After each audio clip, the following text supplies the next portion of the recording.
Welcome, Dream Freaks. You are listening to episode 3, Anima Mundi, where we dive deep into the animal kingdom to raise awareness and activate your dreams.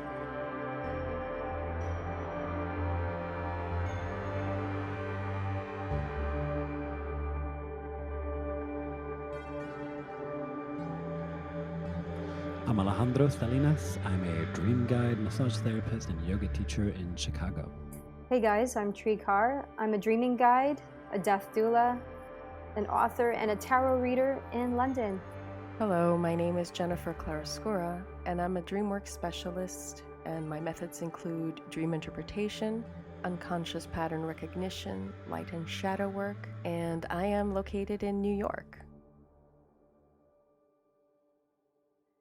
There is something within our souls that mourns the natural world, the animals, plants, insects, and the elements missing from our lives. We have images of them as screensavers on our laptops, photographs framed on our walls, prints of them on our clothes. We love our plants and our pets as though they are our own children. We fetishize the natural world through posting of copious images of nature as luxury on our Instagram feeds. We are astounded when we see animals in their natural habitat as though we are witnessing a magical or spiritual event. We are often deeply affected when animals visit us in our dreams. Could it be that the animals want to be heard and are looking for those who would listen? Could this be the innate connection that we long for in this disconnected, post-industrialized modern world? The Lakota people knew every being has its place in the medicine wheel. If we do not know what's broken in ourselves and in the world, we don't have the slightest idea of who and what and where we are.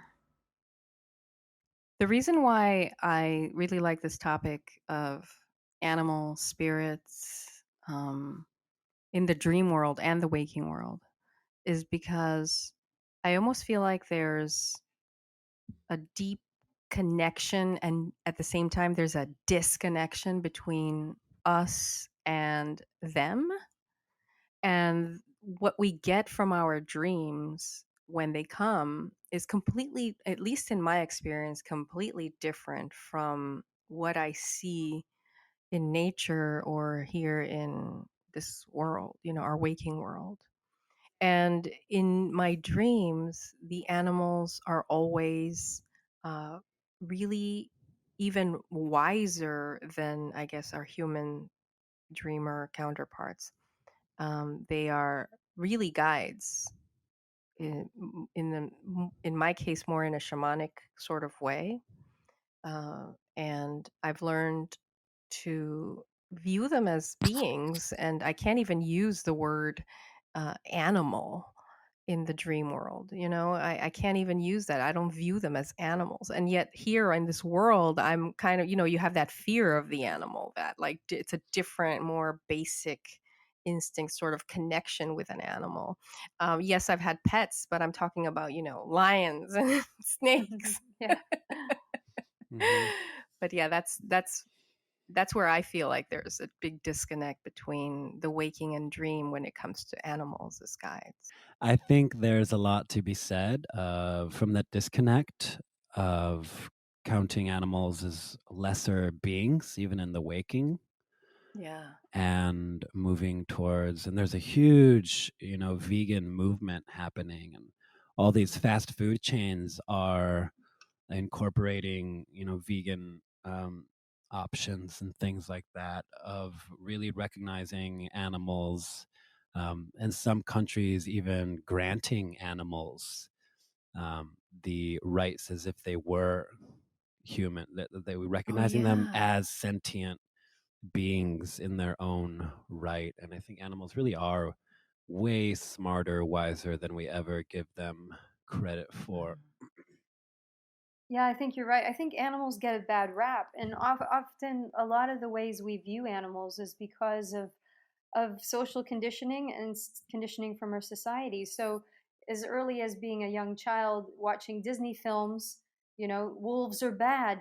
The big bad wolf, he's going to come and get you. And like, little bunny rabbits, oh, they're good and they're cute, and lambs, they're fine, they're great. Or horses are majestic and they're somehow holy. So we've kind of become conditioned when it comes to how we view animals. And even when we're having dreams, we might wake up going, oh my God, I dreamt of spiders and snakes last night, and it was horrific and terrifying. And even certain insects are associated with horror. Mm-hmm. And I think that what happens is we end up being almost like racist towards animals, but not racist obviously because they're not races. it's not Speciesism. it's not racism. It's like Speciesism. it's speciesism. Like, so we attribute certain qualities towards them that are negative, or sometimes maybe even putting them up really high on a pedestal. Yeah, we as carry well. our own prejudices towards them. Prejudices. Because I It was, remember, it was so funny. I said racist towards animals. My partner just looked at me like, "Are you crazy?" as I remember a tree, I had a dream about some rats, and we were talking about those, and like the first thing I did think, we think immediately rats are these like dirty, gross creatures, and I'm lawyers. yeah, and I'm in the city, Chicago. Apparently, Chicago has more rats than New York. Jen, did you know that? Really? Wow. That's Not what as much as London, though. read. Yikes! we're in rat infested cities. Rat City. But of looking past that and seeing rats as like honoring the rat and removing a lot of those prejudices, and that rats are very like creative and motivated, and looking at it from that angle. And even in whenever I look up animal symbolism, I've stopped using so many like just the dream dictionaries and started looking more towards like animal totems, say from like Native American traditions, because those do tend to come from a much more holistic point of view. Yeah. Well, on the note of how we are conditioned to view animals and why there is this disconnect, my question was always, why are animals the way they are in dreams versus how they are in waking reality? And I may have gotten a glimpse to a theory through a dream it wasn't a dream, it was like a waking dream. I was trying to channel for the first time. I think I told you guys this story the other day. And I closed my eyes and I just put my hands on the keyboard and I started typing whatever was going through my fingers. I wasn't even really thinking. And when I read it, it was about the animal kingdom in like an astral plane or a different plane. And in the writings, it says that they were called astrayanti. And what that was is the fragmentation of the animals in our waking reality. So the astrayanti was like the consciousness aspect, the higher being wisdom aspects of their not lesser, but their more basic instinct counterparts, which were here in our planet, and that they were going through us because they were so disconnected from their own selves here that they couldn't even make that integration. So the integration was to happen through us because we were conscious enough to receive their messages. And we are also, it takes two to tango. And if we are viewing animals as these animals, that word, then we are also disowning that aspects within ourselves, and we have to change how we perceive animals in order for animals to change.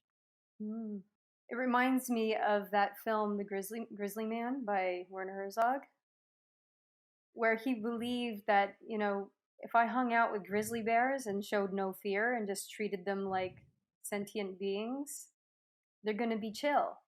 They're not going to act like grizzly bears. And there's amazing footage in the film where he's like got really close to a lot of these grizzly bears, and he's like hanging out with them and communing with them. Unfortunately, the film ends in a very different way. So I don't know if maybe he lost his shine a little bit near the end and wasn't giving off the vibes that the grizzly bears felt like chilled out with. So You mean they attacked him? yeah, it didn't end very well in the end for Uh-oh. him. Well, that goes to show that there's still a lot before we get to. Yeah, he can commune with them if he wants, but I mean that won't stop the one person. I feel like it will take more of a human consciousness to shift for that to really be a harmonious, exchange in this plane. Yeah, and it's really interesting point because it moves really nicely into the concept of instincts as well. Animals being sentient beings that are primarily provoked and driven by instinct alone. And a lot of the Jungian analysis of animals and dreams seems to point at the animals being symbolic of instincts that we hold within us, Mm-hmm. maybe drives or desires that are primal in some kind of way. And I know some people approach their dream work with animals from that perspective. For example, like snakes writhing around in dreams could be, some sort of primal sexual energy. And people read into their dreams from that sort of perspective. But it's interesting what you say, Jenny, because if animals are in fact sentient beings with consciousness as much as humans have consciousness, then do they play a part in the evolution of their own consciousness as animals? I think that, yeah, like we're all tied in together. I don't think it's like just humans, evolve. I think like just like when you evolve, the people around you evolve. And Alejandro, you were saying, we were talking about while we were waiting for Tree's mic to work. We were talking about, Alejandro was saying how humans are Yeah. animals. Yeah. And then we're like all evolved. Like we're all our most evolved at this moment. Like all the snakes and tigers and chimps have evolved as much as we have. And I think some would argue that like we've maybe devolved to be less harmonious. Sorry. Sorry, I can think of a lot of political examples right now Oh, that would probably back that up. absolutely. And that like we weren't like born, I mean, as a whole collectively, we didn't just like pop into existence as human. We have a long lineage with all of so many different animals as our own ancestors in our DNA. And even when you look at those embryos, how similar Oh yeah. we all are. And I think that's really beautiful too. And that's like a beautiful moment where you can't tell, is that a bat, is that a monkey, is that a human? Oh my gosh, you just reminded me of something, Alejandro. I had a dream I was in the ocean and I was witnessing this scene, and it was a whale that was starting to become conscious of itself. And it wasn't wanting to go with the other whales, like in the pod or whatever you call it. And it started to wonder why it wasn't um, w- covered. It was feeling very uncomfortable inside the ocean, and it decided that it was time to go. And he didn't know how, but he knew that something was driving him out into land. And the whale slowly leaves the ocean thinking it might die, but then again, it might not. Like he might evolve into something else. And he walked out into the land and just walked away.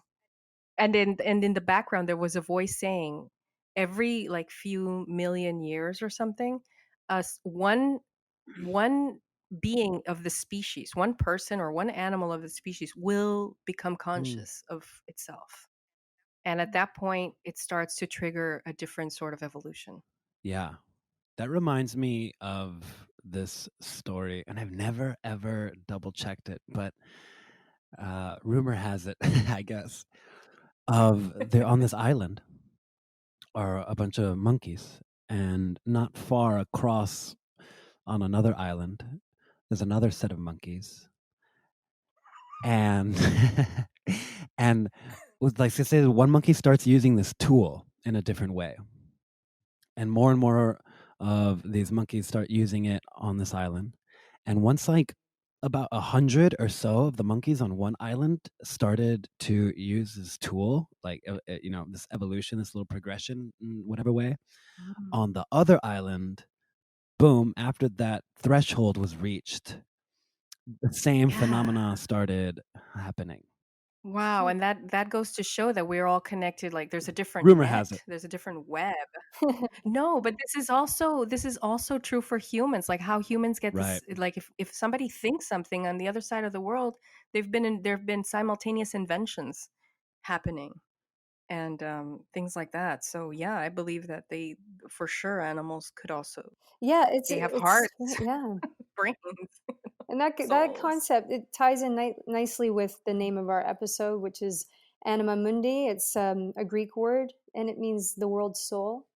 And according to Mm. several systems of thought, the Anima Mundi, the world soul, it's an intrinsic connection between all living things on the planet, which relates to the world in much the same way as a soul is connected to the human body. Yeah. I think there's a lot to be said for the connectivity.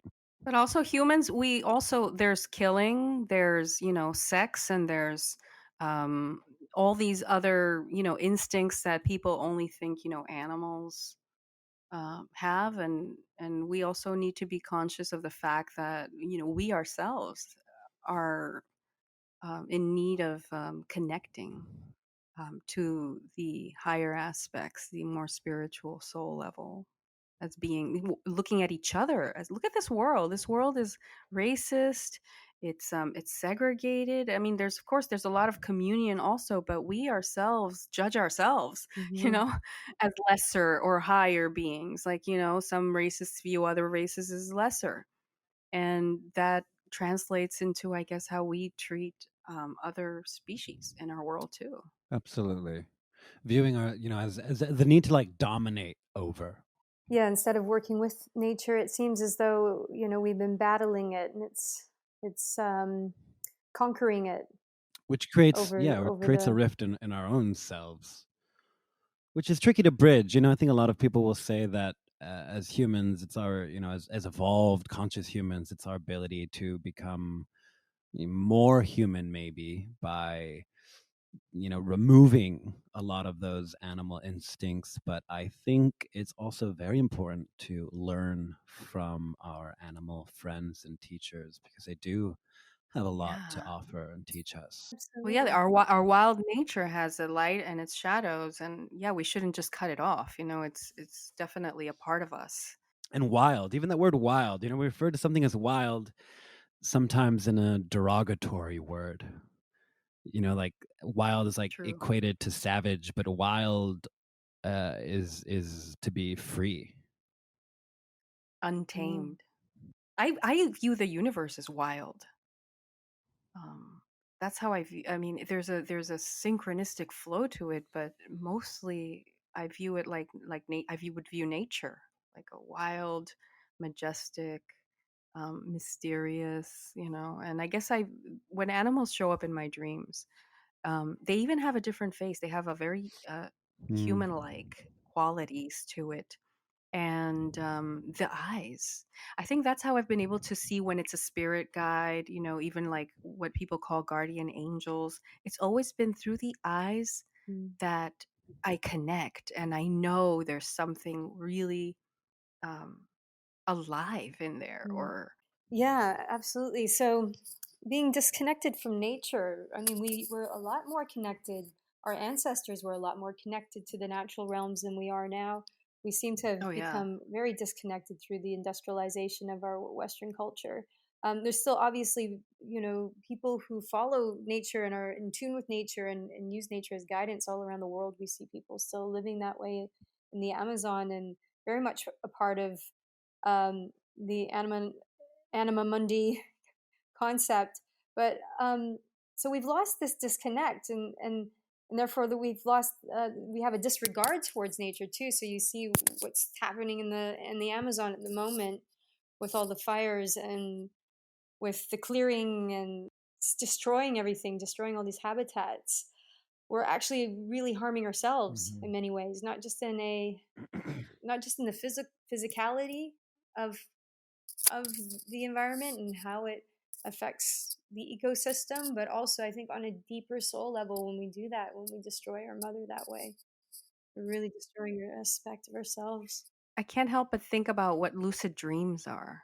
Because if you think about it, people go into a lucid dream and they do whatever they want, right? It's all about them. Mm, And I'm not talking about like conscious lucid dreamers. I'm talking about in general. Like if you go into lucid dream forums, it's about what can I get out of it? What can I do? mm.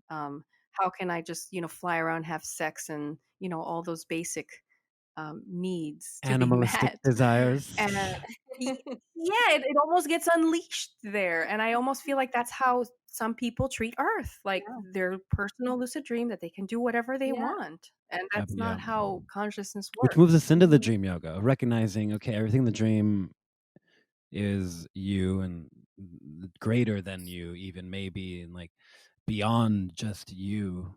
And by tending to everything in the dream, I'm never an advocate for causing harm to a dream character. Um, it's definitely happened. Sure. Zombies. Yeah, I did it last night. Oh yeah. I was bashing zombies, They were zombies. but yeah, they were my unconscious desires. Get them. I was smashing their brains out. Yeah. But the more we treat Anyway, everything as ourselves, the more we help ourselves, and the more we yeah, help everyone yeah. else. Yeah, because then you can do the dream work and actually understand that what you're doing. I mean, I've had a lot of dreams in the past too about, I don't know, a lot of people murdering, killing, hitting. Hmm. It is in our dreams. Our dreams do show that we do have these instincts and that we can act out in these ways. So I feel like it's very Ye- valuable I think to that comes out know of that. a lot of fear and like this strive for survival. And a big Hmm. part of the dreaming practices is, for me, has been removing fear. And Yeah. the dreamscape is a beautiful place to this playground to explore fears in a safe setting and eventually even overcoming that fear of death.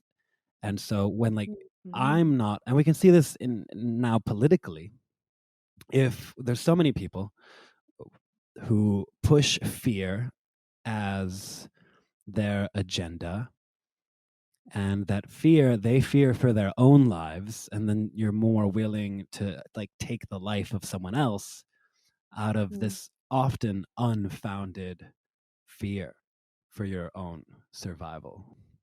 Yeah, moving past our fears, moving past this survival, that we can do more than just survive.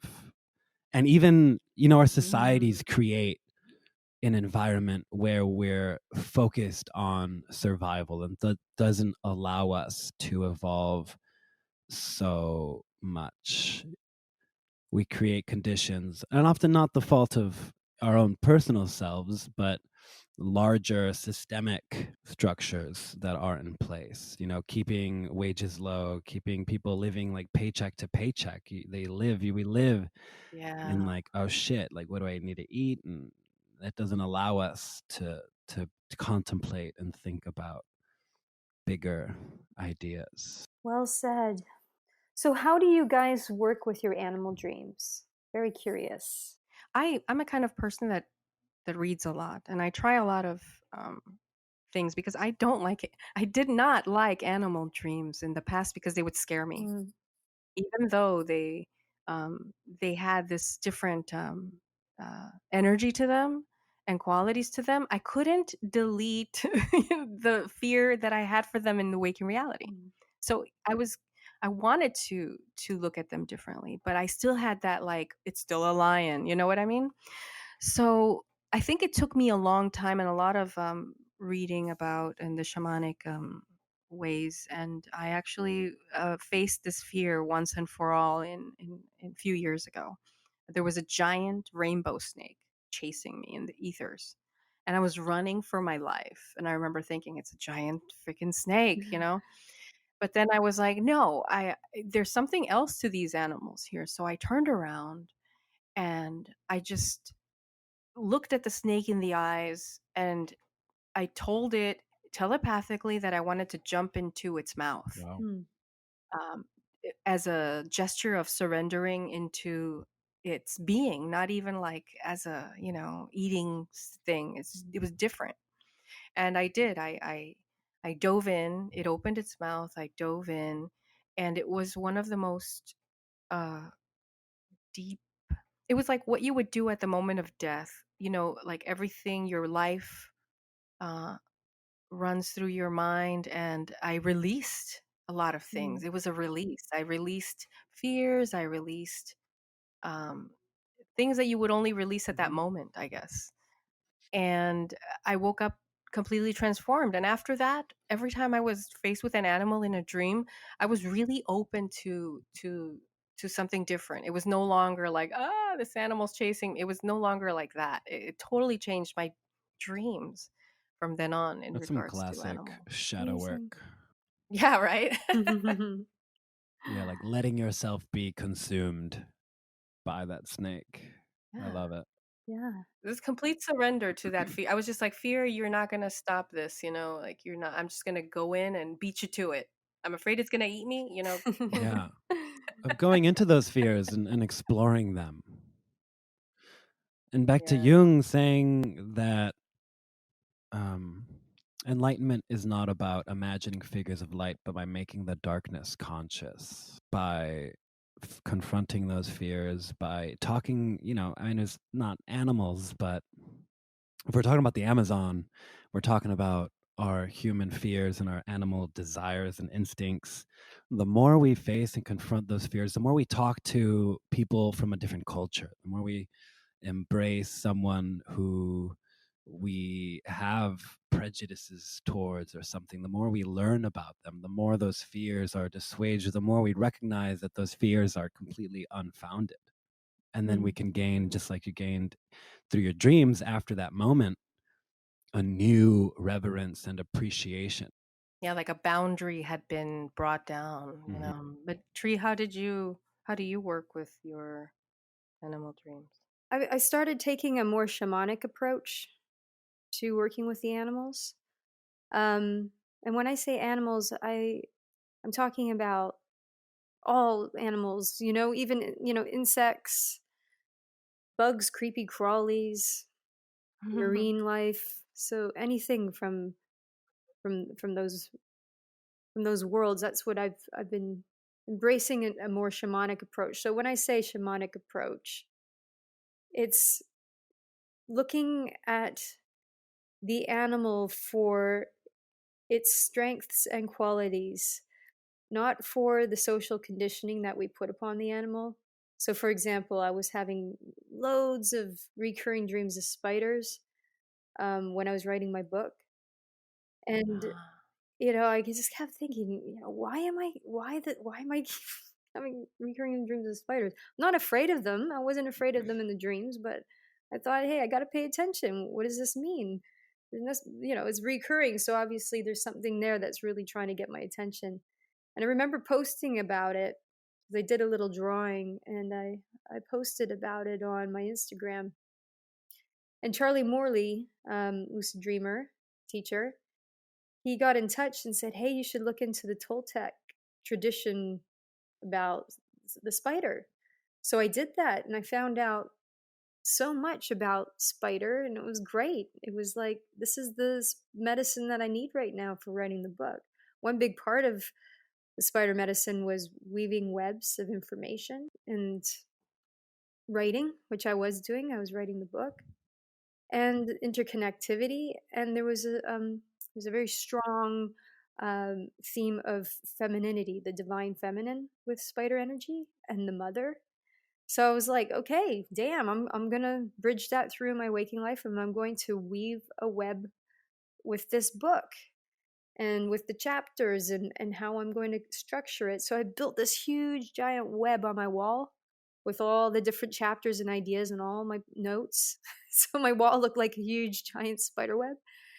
And I decided, yeah, I'm going to just start working with spider energy for this book. So that's an example of how I used my animal dreams, visitations to help with my my waking life process.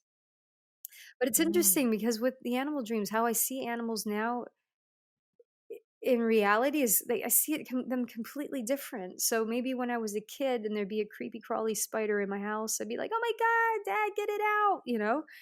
But now I'm just like, "Hey, dude, just let him do just let him do his thing," or I'll just put him in a little glass and put him on a plant or something. Give him an so it kind of changes the way you view the animals in your waking life. And I also find that I watch animals more. If I do happen upon them in my waking life, I will watch them and observe them in a way, just to really like as I would in a dream, like in a lucid dream, because there's so much information there. There's so much to kind of learn in a very subtle way from animals. And the whole like as above, so below. I sometimes wonder, like, in a dream, uh, if there's nature here, the nature in a dream, nature and animals in a dream, in a lucid dream specifically, are so uh, different. Because I think one we think it's just like an outward experience, which is waking reality, which is an error, but we see outwardly. Hmm. And in a lucid dream, it's very connected directly to ourself. And I always feel like that's how it should be here too, Mm. in order to bridge that connectivity. Mm. Like, oh, once I there was a lion, and I was like, what do I do with this lion? Because I started to feel that fear again when I was just adjusting to the new animal dreams. And I was like, what if I offer myself to the lion like I Mm. did to the snake? And when I did that, the lion turned into a flower and started laughing, a flower with a face. And it was like one of those laughters, like, oh, like totally tickled by like, it was almost like I caught the dream in a Oh, moment, so like funny. it unexpectedly transformed, because it didn't feel like, I mean, it was surprised. That's great. It reminds It's like a child coming to scare you, but you catch it off guard, and they're like, like. Yeah, yeah, it was so bizarre. But Sometimes yeah, nature in the dreams, it's different. Sometimes I wonder, like when we have dreams of animals, if we're in fact in their dreams. So do animals dream? I think Ah. so. Especially lucid ones, lucid dreams where, perhaps there's an animal out there having a dream and we're like we're in their dreams. Like, hey, Probably. it's a human. Well, I Let's play a joke on them. I'll scare them, but then turn into a flower. well, the animals are able to follow us into astral projections and lucid dreams. I've had my pets and I growing up, and my sister too. We've had connections with our animals in our dreams, and they've seen us like in out of body experience. And when my pets have died, they have visited me right after dying. Always like flying, like a different conscious kind of thing. One was Mm. wearing a cape, and yeah, it came with a cape, and I remember thinking, oh no, it must have died, and I called, and Wow. yeah, surely uh, Great. it had Oh my passed. god. But my sister too, she has her dog guide her in. She was going through a difficult time, and the dog shows up to guide her into and showing her like a greener Mm. pasture, so to speak, angelic images and Wait, things like Tree, that. have pets? You had pets? Anything like that? I had cats before I moved to the UK, but they got very old and passed away. They're flying around with capes in the astral now. Oh. um, yeah, but I love animals, and I just haven't got any since I'm here because I don't think it's very fair to squish them in small places, big cities, that kind of thing. Yeah. But Ale, how do you work with your animal dreams? I honestly, unfortunately, have only had few like animals don't show up in my dreams a whole lot. And I've never had pets, and I live in the city. I don't like really encounter a lot of animals in my day-to-day life. Um, other than like little train rats, which I think are adorable. No, but you've had your connection Yeah, with the so in, like, their Yeah. feathers. waking And you life, had a giraffe dream. I had a I mean, yes, on occasion, I'll have, like, animal dreams, but they're not too often or frequent, and, yeah, so the feathers is something I've been, doing a lot more recently, and this actually starts almost 10 years ago, with our when I first started doing yoga. My yoga teacher was very into archetypes and mythology, and we did a meditation where we encountered some animal medicine, and I really identified with eagle, which is this bridge between, heaven and earth. And he gave me the story of the firebird, and one of our assignments was to, like, reenact this myth. And the story starts off with this Oh, hunter wow. finding this golden feather and brings it to the king. Mm. And it goes on and on. It's a great read. You should check it out. The story of the firebird. I think it's a Russian myth. And I kind of put that on the back burner until I went to Spain about 2 years ago to actually take a retreat with Charlie Morley. And while I was over in Spain, I kept picking up all these feathers, and these feathers in the myth being a symbol of these desires that you have, that you take to the king, your higher self, who's demanding these things of you. Yeah. And I have another friend who he makes feather jewelry. And I was sitting with him at a festival, and he had these earrings on display, and one really called out to me, and it happened to be a dove feather. And I loved that. I had just gotten a tattoo, and my tattoo artist was telling me about the hawk medicine that he's been working with. And his shop Oh, is wow. covered with feathers. It's Awaken Tattoo. I'm going to give him a shout out, Joseph at Awaken Tattoo here in Chicago. I love his work. And so I felt really inspired. And since then, I've picked up so many feathers. And recently, I was at the cemetery visiting my brother, who I never knew. And I got to his grave, and there was a little tiny feather on top of his grave. And I sat there and I cleaned it out, meditated for a bit. And towards the end of that, I look over and I see a bunch of, like, crows or ravens or something. I couldn't exactly tell, but there was, like, some dark birds. And I walk towards them and they fly off. And right in the area that they were, I end up finding 27 feathers. And I'm currently 27 years old. Um, and they were all there. Wow. And so I'm looking to make some dream catchers with all these feathers. And it's been nice. Oh my I find gosh, feathers in, totally. like, very opportune times. And they're just very nice reminders. Or I call her my fairy godmother. She's the sound healer. This friend of mine, and we had a meeting out in some suburb, and we saw what kind of, like, a blue heron,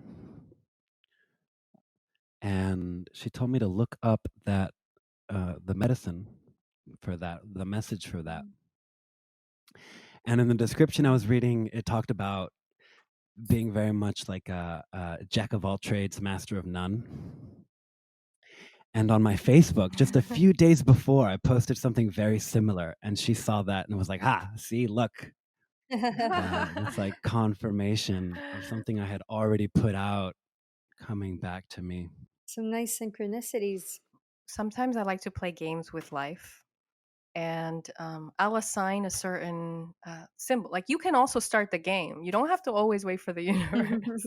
So I decided that every time I would hear a really like loud crow caw, um, where whenever it caught my attention like that, I would have to go outside and just walk, and I would meet someone, anyone that might need my help or something. And so I started this game, I forgot about it, until I heard this huge caw outside my window, like caw, caw, and I was like, oh shoot, I gotta go. So I got dressed and I stepped outside, and as I was walking, this girl starts to like look at me funny, and I'm like, why is she looking at me like that? And then she comes up to me and she's like, Jenny. And turned out, I'm not too proud to say about why she recognized me, but she recognized me from a bar. Not too proud. Apparently, I was really drunk back then, That's fine. We all been there, and Jenny. I was younger. This is a story from when I lived in California. I was really drunk, and she had come into the bar heartbroken, and I had told her some like psychic shit, like empowered her in some way. And she remembered me, and she was like, this was like a year before, 2 years before maybe. And I was very surprised because I didn't remember the conversation or what I said. I just remembered her. And after that, I did this every time, and I call these people my crow friends. Amazing. um, I just kept going. Every time it caught my attention like that, I would just go with the intention. I would make an intention, like, if I'm open, if anybody needs me, or I'm open to whatever experience comes my way. And I made this into this little ritual. I would follow the direction of the caw and just walk. That's amazing. That's great. I've played similar little game with feathers in going back to Ale's story with feathers. And my Mhm. feathers are associated with my friend Ren who had died. And the reason why I associate the bird feather with him is because his other best friend called Steven, he said they made a pact. He said, when when we're older and when I die, you'll know I'm dead because you'll see a feather. And it's just Oh, something he said when they were, when we were kids. So now wow. every time I see a feather, I think of Ren. I send love to his Wow. family, and I honor him. Every time. And people also like they like feathers, the afterlife, angelic beings. It's also connected, I feel like, with the death of your friend Ren. Yeah. Yeah. So that's another sort of little game. It's funny. I play a lot of little similar things like that, Jenny. It's funny. You just sort of keep them to yourself, but it's in the context of this talking about. You realize like, oh wow, I'm not the only one. I've never really talked about that before, but it's just something something just a personal thing that you just sort of do. How can we instruct our listeners how they can start working with animals in You their know, one dreams? of Oh, I one got an of idea. Nicole, who our first Patreon, who's been sending me feathers she's been finding, Ah, amazing. Thank you, Nicole. which is really great. Yeah, thank you, Nicole. That ties in nicely with our theme Yeah, in our yeah. Well, episode because I've today. also been, posting about like feathers, and my tattoo artist was even talking about. We were talking about how even looking out for those feathers, looking out for the Mhm. hawk in the sky, looking out for whatever kind of animal medicine is a form of mindfulness still. Like if we're not paying attention, you could easily miss any of those things. Yeah. And you have to stay aware in order to find them. We'd love to hear from you. Yeah, any animal dreams that were profound or offered insight or guidance, or animal dreams that just simply scared the shit out of Hmm. you. And a lot of people, I used to have a wolf that was always saving me from situations in my dreams when I was younger. But the wolf was never like a cuddly. Well, it's a wolf ever cuddly? Yeah, when they're little cubs. I don't know, but it was always like a more of a guardian, Amazing. like a mean mother, like not a mean, like a fierce mom protecting a cub, but it's not like cuddly and warm, but yet I knew that it had my back. Mhm. So weird. That's that's great. I'm slightly envious of your continuum like of wolf dreams. I mean, I kind of always wanted really badass animals to come into Yeah. my dreams, but I always get whales and dolphins, and that seems so new age cliche rainbow like crystal hugging, you know. But you're by the And ocean a lot though, right, Tree?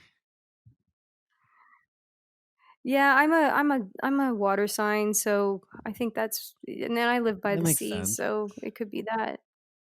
But I always laugh. I always laugh because I wake up, I'm like, oh my God, that's just so woo woo, 100%, like just going way out there with like the hippie new age, like singing to the whales.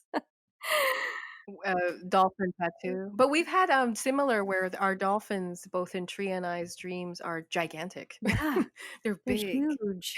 They're really, really huge. And again, like you were saying with the eyes, Jennifer, it's like the eyes are very like knowing and like really so clear and so lucid. And it's always in lucid dreams that it's the whales and the dolphins that come Mm. through. So it's always holds an energy to it.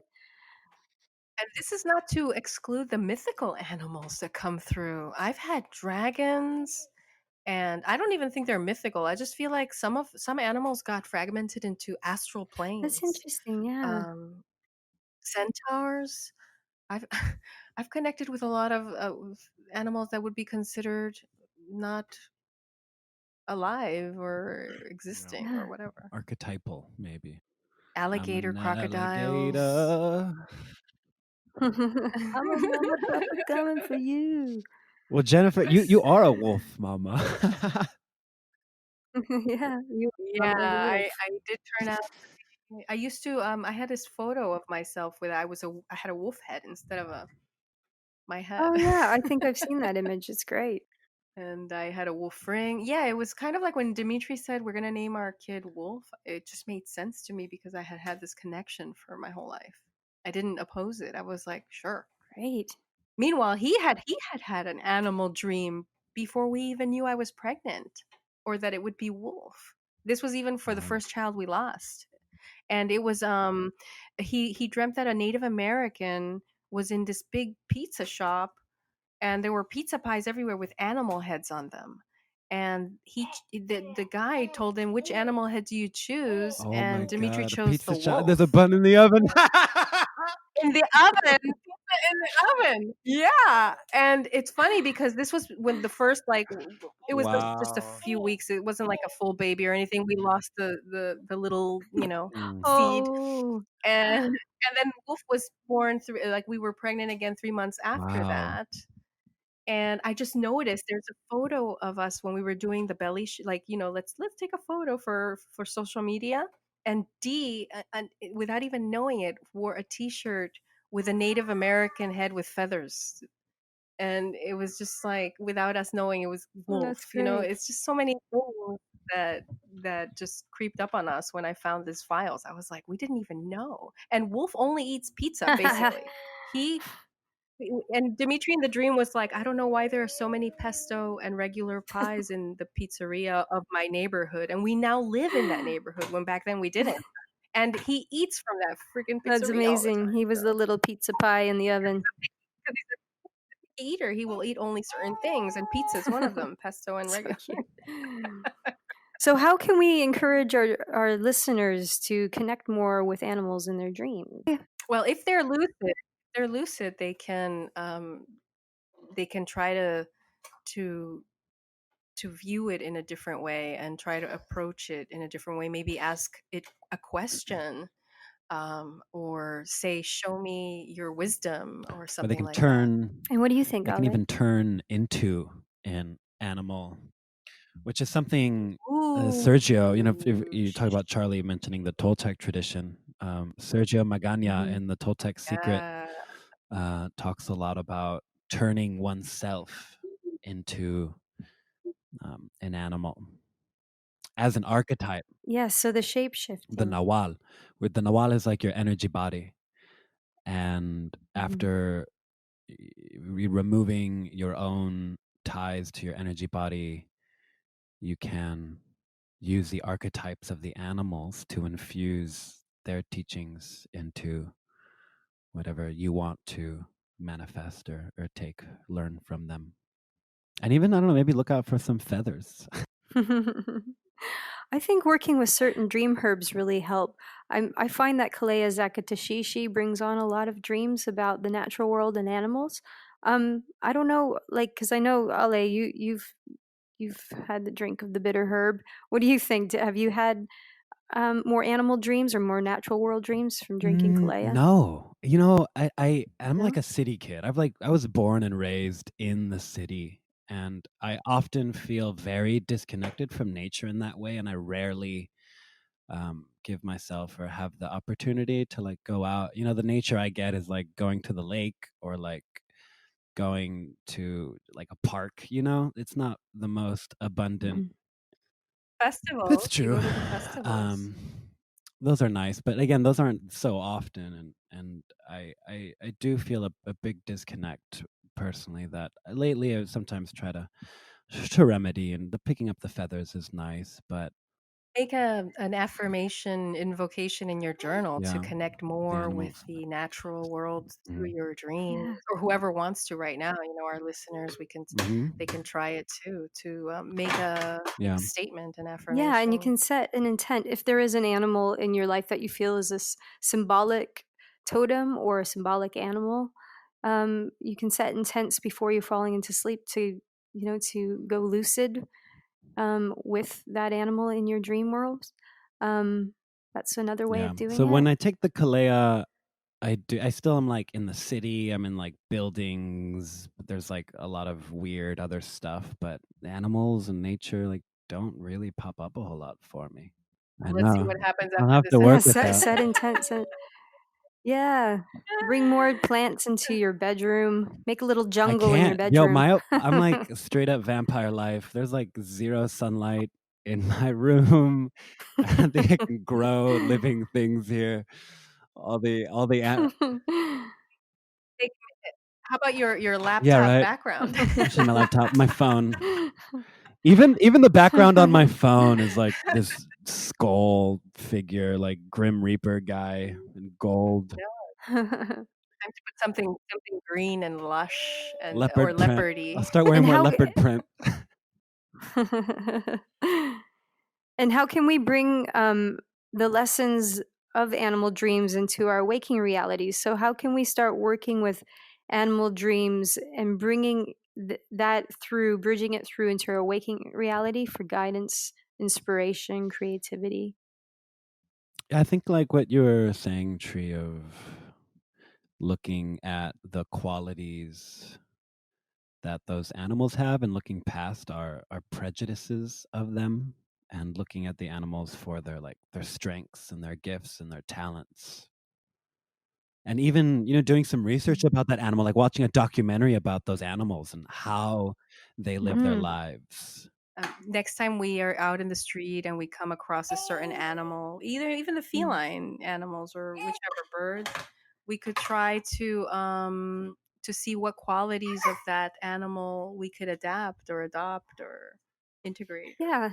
commune with. Also, a nice thing to do is if you're a creative person, so if you're an artist or a photographer or a musician or a poet and you have a creative practice, using your animal dreams as inspiration. So, bridging that through into your waking reality. So, if you're having recurring dreams of wolves or foxes, maybe you could do something creative with the symbolism of that animal.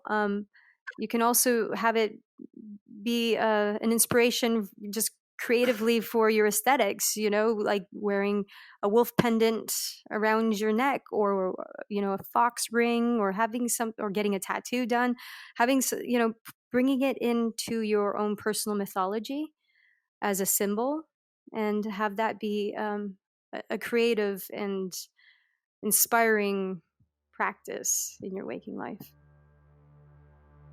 Now we're gonna pick an animal card and see what messages it has for us. Tree? Yeah, so we thought instead of pulling a tarot card, we would pull a animal totem card for today in alignment with the theme of our episode. So Pulling an animal card. We've got the antelope. So guys, we've got antelope medicine for our animal card. So basically the antelope, the medicine that it's teaching us is one of right action. So if you were to see like a group of antelope scattered about the fields and the hills, they're so quiet and unmoving in the distance. Like sometimes they just resemble stones. But if you get too close, then they move really, really quick. So you can see that they've got this dichotomy going on. You know, they have this amazing stillness, but when they need to take action and they need to get going, they're like, pow, they're moving really quickly and really swiftly. So the animal totem of antelope basically is guiding us to be still when we should be and get moving when you need to get moving. So there's this beautiful balance going on. Or maybe we need to, you know, be present and mindful within both of those states, the state of stillness and the state of activeness. So how can we apply that into our life right now? I certainly need to take some action. For sure. What about I mean, you a little bit of guys? both. I mean, I think a lot of our culture as a society are very like go, go, go. As dreamers, especially like trying to get sleep, a lot of people don't even give themselves that time to sleep.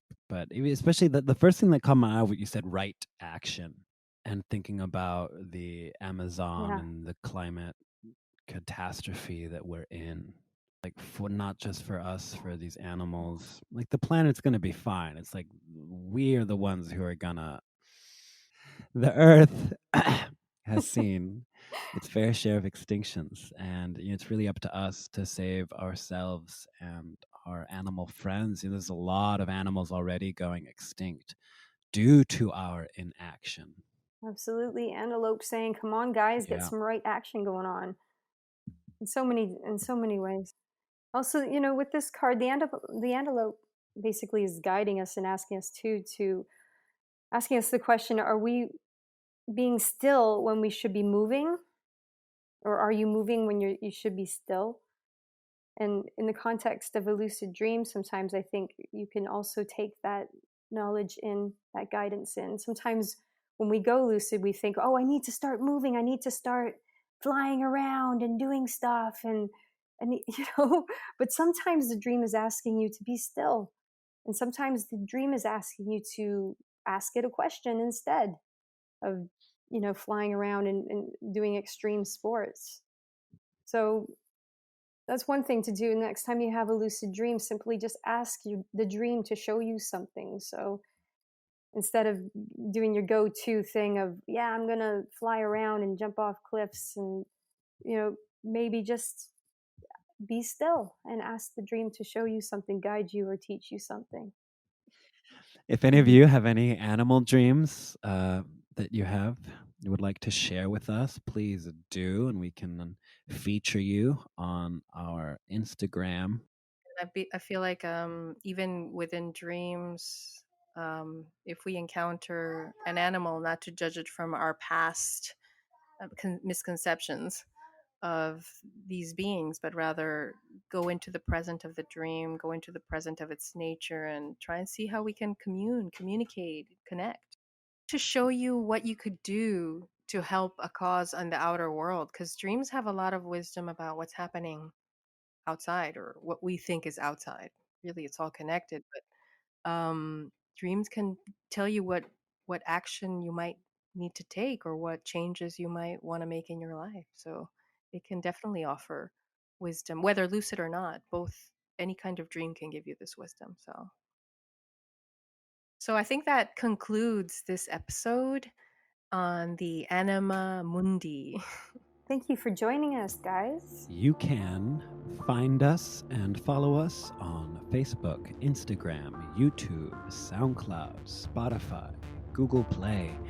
And if you would like to support us and making these episodes, you can become a Patreon.